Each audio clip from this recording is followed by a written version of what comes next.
Positibo ang naging pananaw ng kapulisan sa Pangasinan sa pagsalubong ng bagong taon.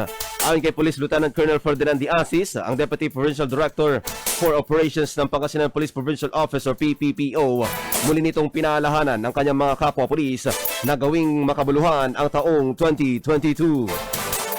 Sunshine News Blast!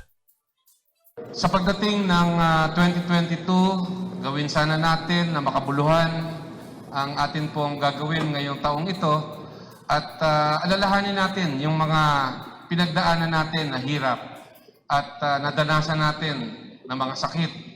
Mangyaring gawin natin itong inspirasyon para magkaroon tayo ng pagkakataon na muli nating palakasin, muli nating bigyan ng dedikasyon ang ating mga sarili at baka tutok tayo para sa ikuunlad ng ating probinsyang Pangasinan.